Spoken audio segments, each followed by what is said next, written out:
Hugo Concha es investigador del Instituto de Investigaciones Jurídicas de la UNAM. Hugo, muchas gracias por aceptar la invitación. Al contrario, qué gusto estar con ustedes, con Rafael. Finalmente soy un fan de Rafael. Muchas gracias por la invitación. Bueno, ya que lo mencionas, también doy la bienvenida a Rafael Barajas, mejor conocido por muchos como el Fisgón, monero y presidente nacional del Instituto de Formación Política de Monero. Rafael, gracias por aceptar también la invitación. No, al contrario, gracias Rubén, y es un gusto estar con Hugo. Hugo, a ver, dinos, mi equipo de producción me dijo que tú te has manifestado en contra de la consulta o del planteamiento de la consulta, o por dónde va la cosa. Danos tu punto de vista.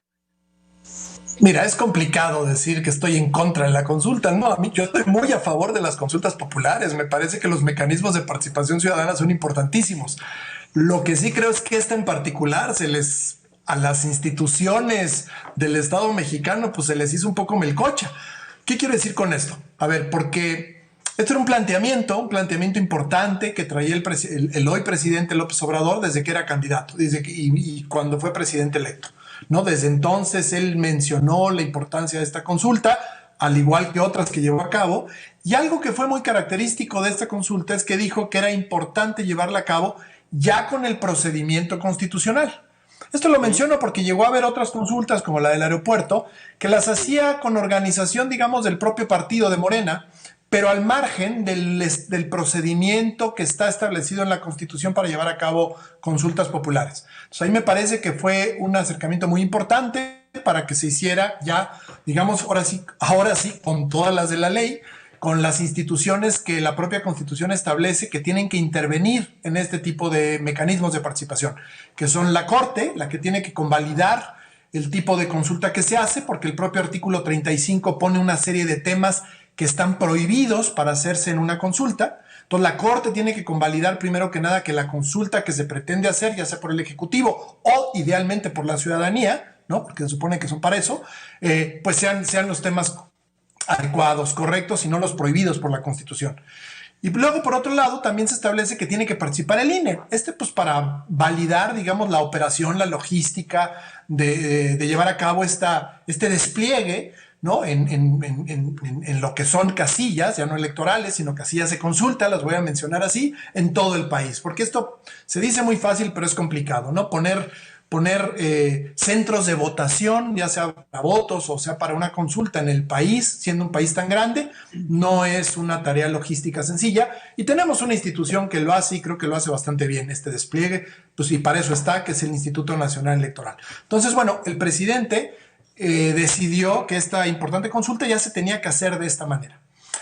Cuando empieza esto a enredarse un poquito es cuando la consulta que tenía en la cabeza el presidente llega a la Corte.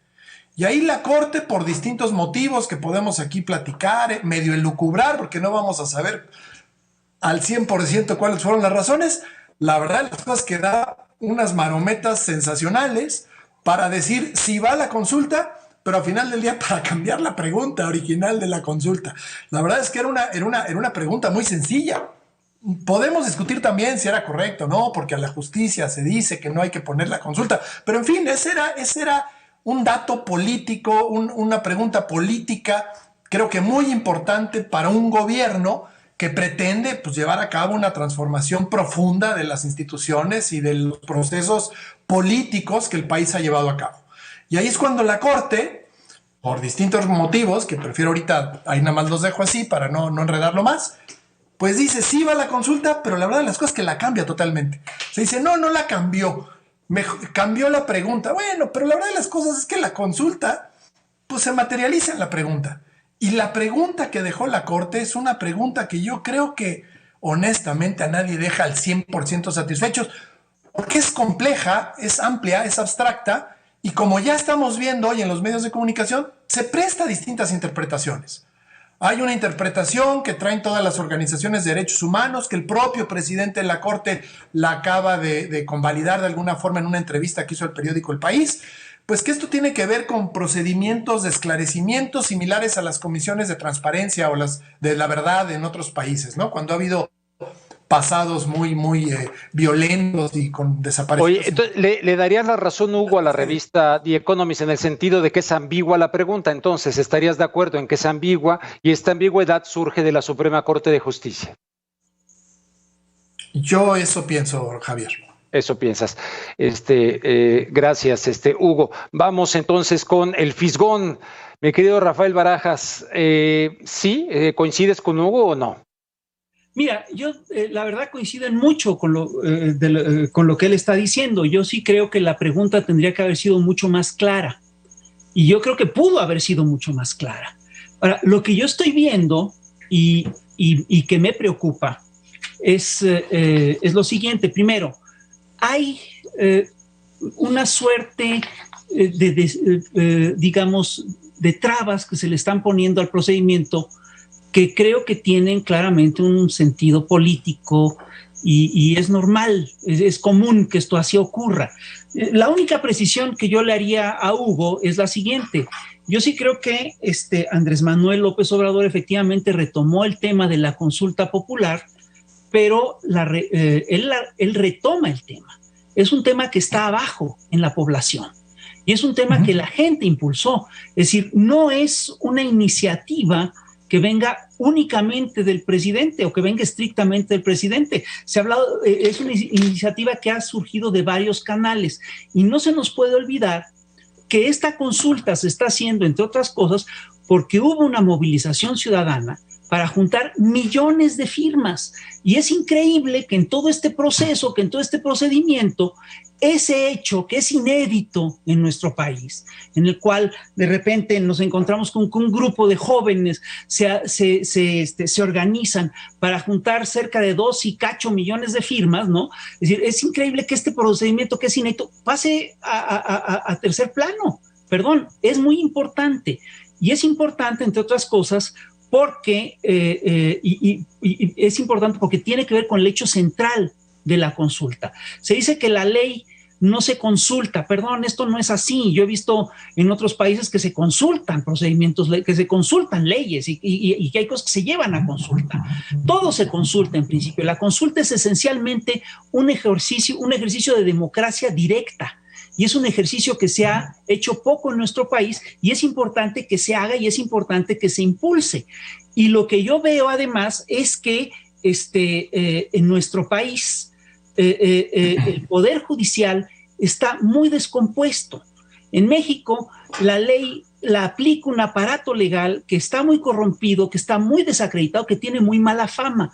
Hace poco el presidente de la Suprema Corte de Justicia de la Nación, el licenciado el doctor Arturo Saldívar, que es un hombre honesto, afirmó que en los tribunales de México persiste la corrupción y dijo literalmente, y quien afirme lo contrario miente descaradamente. Entonces, el problema de fondo que tenemos es que en nuestro país la ley ha estado durante años, durante décadas, al servicio de poderes fácticos y que no hay justicia en contra de estos poderes fácticos si no hay una presión popular, si no hay una presión social.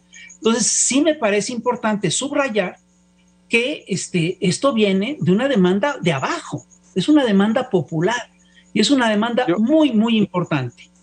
Muy importante. Bueno, yo considero que no es compatible con la democracia la falta de un Estado de Derecho. Donde hay Estado de Derecho, hay compatibilidad con la vida democrática. Entonces, si es un gobierno de cambio, ¿por qué no simple y sencillamente se realizan las denuncias correspondientes para investigar lo que francamente queremos todos los mexicanos? Yo estoy segurísimo que es una consulta donde la mayoría va a decir sí, porque queremos que se rinda cuentas, no queremos que Peña Nieto esté disfrutando de estos, no porque no los disfrute, qué bien, pero no con el dinero mexicano. Allá está Peña Nieto en España y queremos que cumplan, y todos los que han robado y han llenado sus cuentas. Entonces, no sé, ahora, esta consulta no es vinculante, ¿no, Hugo? ¿O cómo es el tema? Lo que dice la Constitución, bueno, primero que nada quiero decir que estoy de acuerdo con lo que dice Rafa. Ahorita voy a decir algunas cosas a ese respecto, pero lo que dice la Constitución, Javier, es que tiene que haber el 40% No, soy del Rubén, padrón electoral, de la lista nominal. Rubén, para que no me digas Javier. Bueno. Rubén. Es muy alto, es un umbral muy alto de población. Pues estamos hablando más de lo que incluso votó por el presidente López Obrador, 40% de nuestro listado nominal. Tiene que estar en un otro sentido para convertirla en automático en vinculante. Yo de todos modos, lo que creo que va a suceder, la pregunta, como decíamos hace rato, pues es tan ambigua, pues que aunque no se llegue al 40%, pues digamos que la posición que gane, a favor o en contra, seguramente yo creo que va a ser a favor, porque está también puesta un poco pues para que la gente vote que sí está de acuerdo.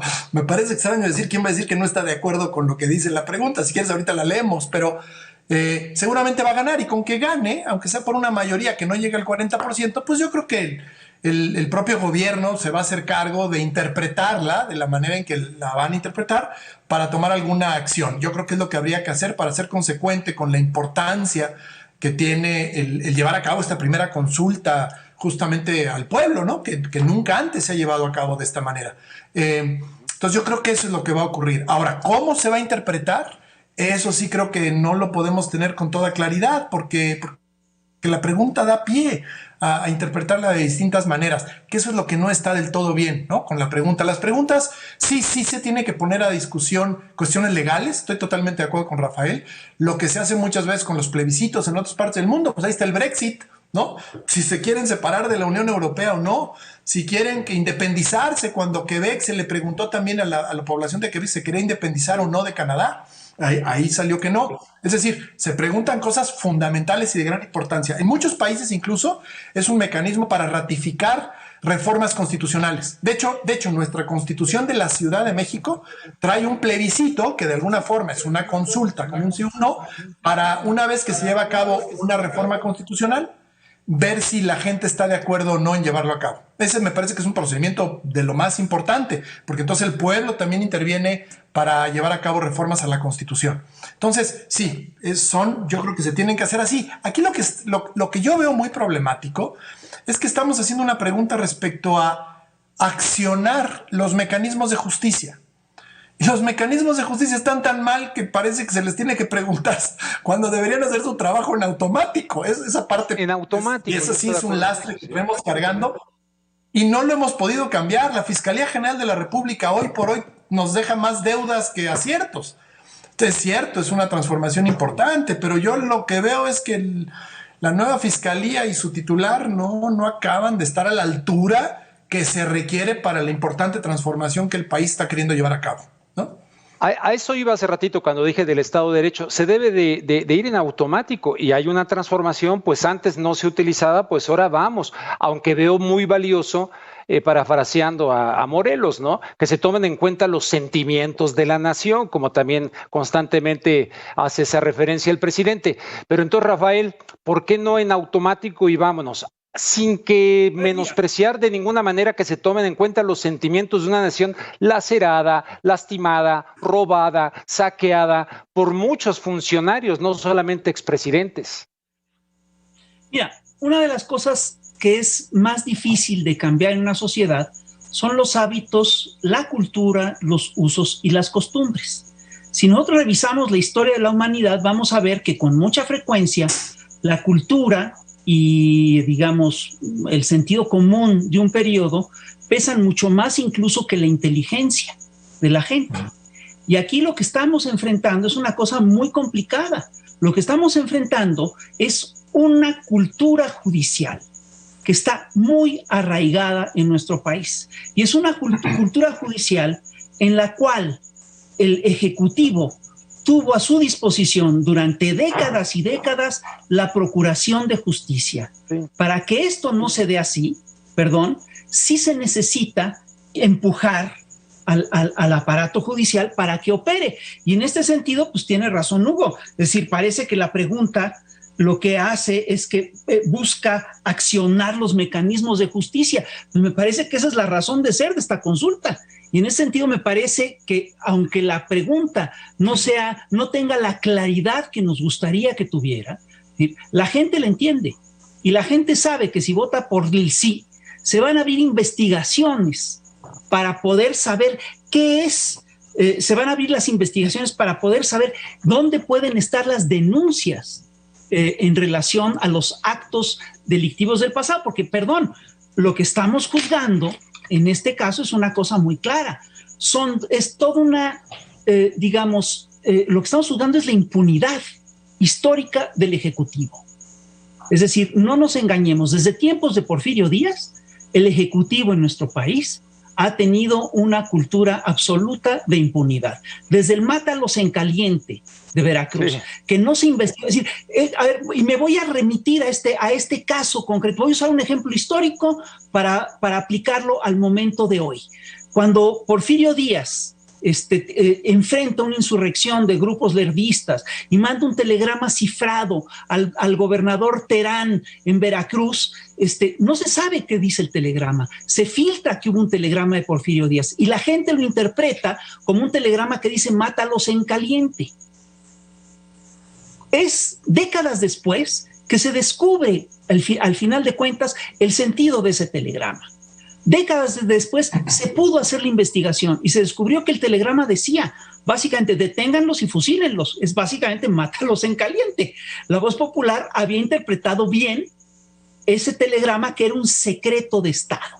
Entonces, ¿qué es lo que está abriendo esta pregunta? Es la posibilidad de que esos secretos de Estado se ventilen y que se puedan hacer efectivamente las denuncias correspondientes con los elementos legales suficientes, porque ahorita no los tenemos. ¿Y por qué no los tenemos?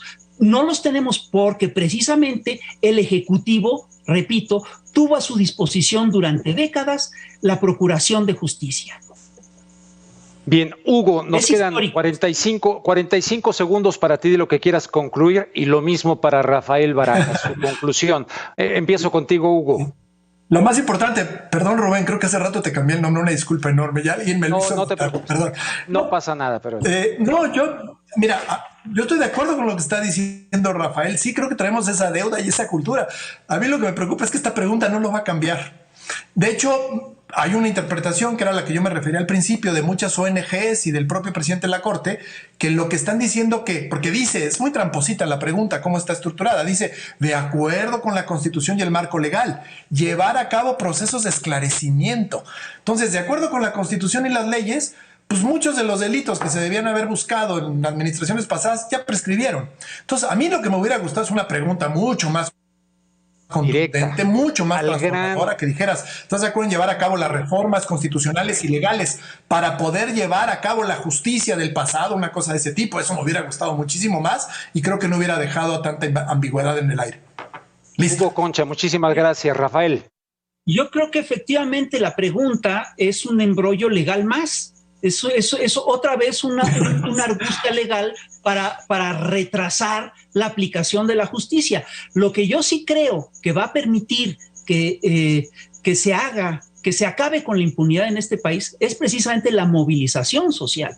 Yo sí creo que tenemos que ir a la consulta, aunque esté mal, aunque la pregunta no nos convenza, aunque tengamos dudas sobre cómo está estructurada, estamos obligados a ir a la consulta y estamos obligados a llevar a juicio a los expresidentes de este país y a toda una serie de funcionarios que están debajo de eso. Pero sí necesitamos exigir que se juzgue a los expresidentes, porque ahí está el nudo de la impunidad. Y eso solo se va a resolver con la movilización. Y perdón, pero lo más importante de la consulta es la movilización. Rafael Barajas, muchísimas gracias. También Hugo Concha, muchísimas gracias por haber participado en este espacio en contexto aquí en La Octava. A ambos, buenas noches. Muy buenas noches. A ti, Rubén, gracias. Gracias, Rafa. Muchísimas gracias. Estimados amigos, Francia analiza la posibilidad de imponer toques de queda.